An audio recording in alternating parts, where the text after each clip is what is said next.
Hey, what's up everyone? This is DCSG81. Today I'm going to share with you about this little diorama which I made around 2 to 3 years ago. Let's get started.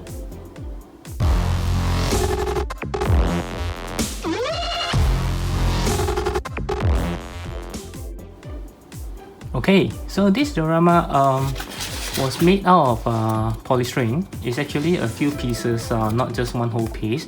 They are actually comprises of 4 pieces if I'm not wrong. So this is one piece by itself, this whole thing here. And then we have one piece here and a separate piece for this. And lastly, the base. Okay, so we take a closer look. Of course, this is my very first attempt on making a diorama. So it was rather just give it a try kind of things. So apparently it turned out better than I anticipated because it's my first time, so I thought I'll make a lousy job, but apparently this is not to say the best in the world, but I'm really happy with it. So yeah, so I decided to just share with you guys. Of course, if you are a pro diorama builder, you can skip this video because this is really something very simple, and I just want to share with those who really want to have a go with making their own diorama. So I would say that you just need a little bit of reference, a little bit of tutorial, and a little bit, of course, with some passions. Then you can really make very own diorama to your own preference. So it's not really that hard, seriously. All you need is just the material isn't expensive, so you can just get started with basically a few dollars, and then you can just start painting and crafting as you like it. So because this was made a few years ago and it's already made, so I can't show you the process on how I do it. So what I'm going to do next is I will show you a few pictures which I've taken last time when I was making this, and then I'll explain in details about it when the pictures show. So let's take a look. Okay, so for the first step, like with anything else, you need to plan and visualize.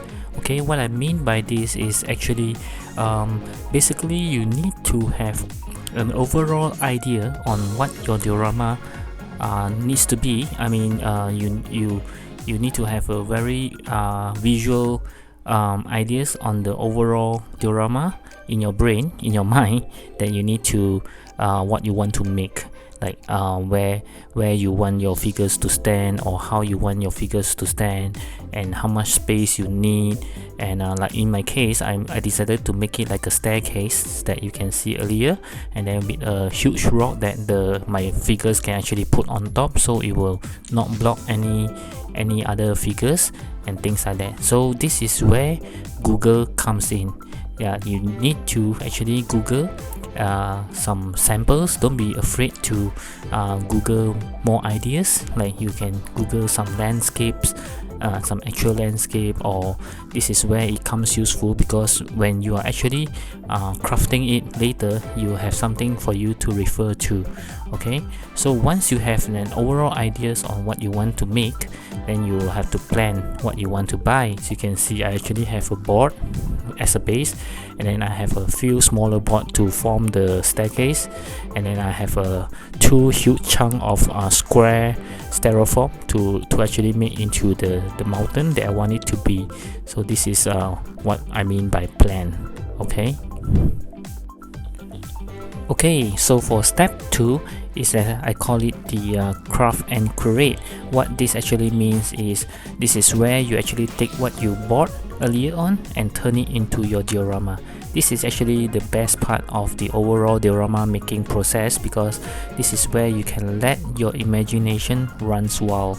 Okay, the best thing about making a landscape diorama or rocky mountain diorama and things like that is that there's no right and wrong, and you can just cut and craft and do it however you like it, and there's no right or wrong. Unlike when you are making buildings, you have to have the right measurements, and you can't have a building where the one wall is taller than the others and things like that.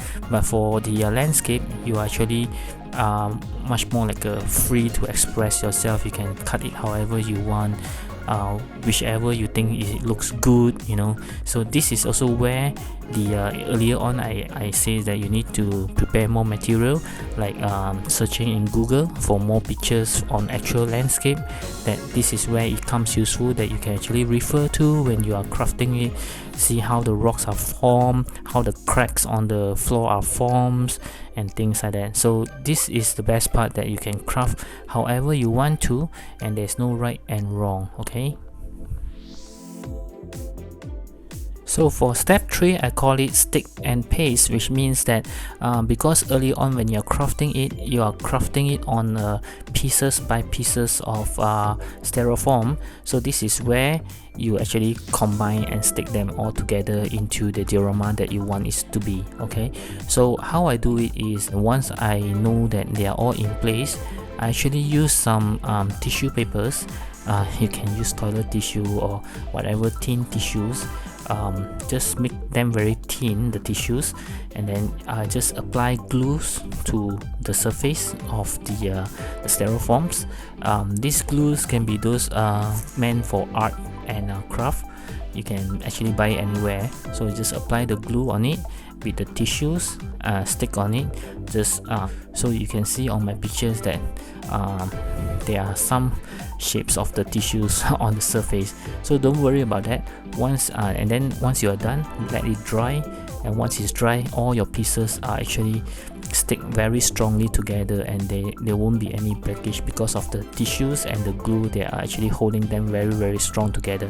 And also the tissues actually also forms a very nice surface that it looks more natural, because if you notice, for styrofoams they actually have a very unnatural even surface.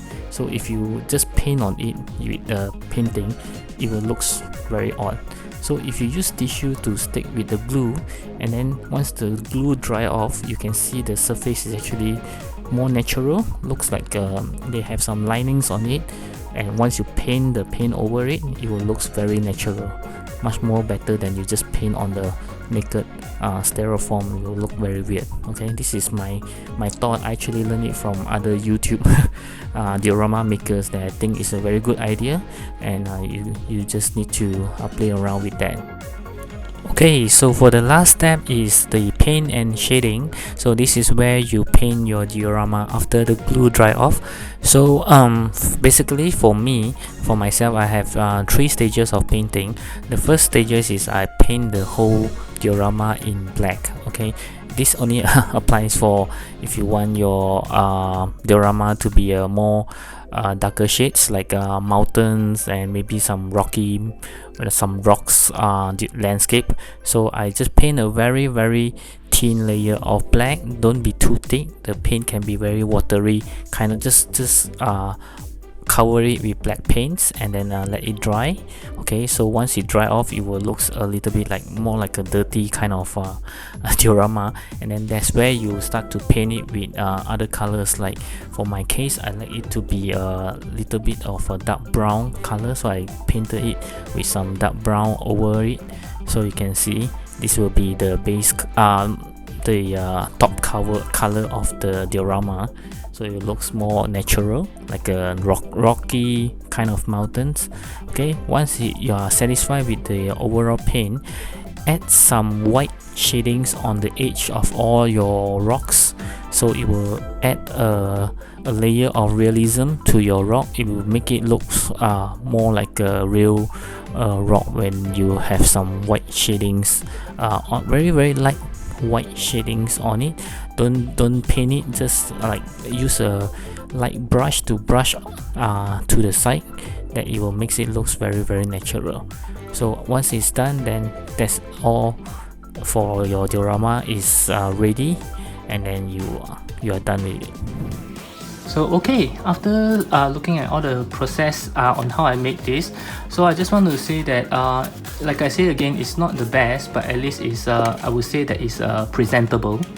So of course, all this marking is based on my own preference and my own trial and error.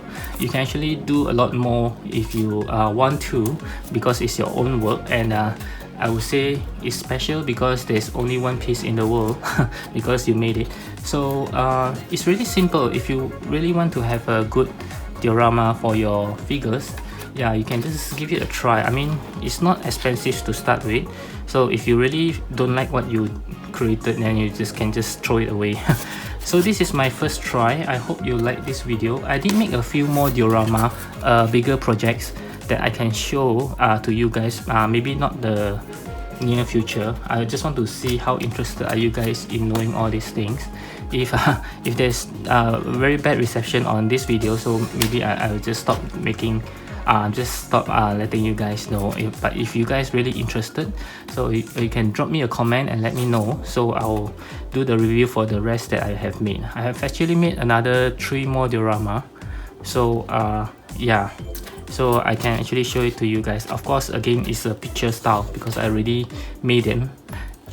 Yeah, so yep, so click the like button if you like this video, and also leave a comment, like I say, if you want to take a look more on the rest of the diorama which I made, and also subscribe to my channel as I have new video up every single day.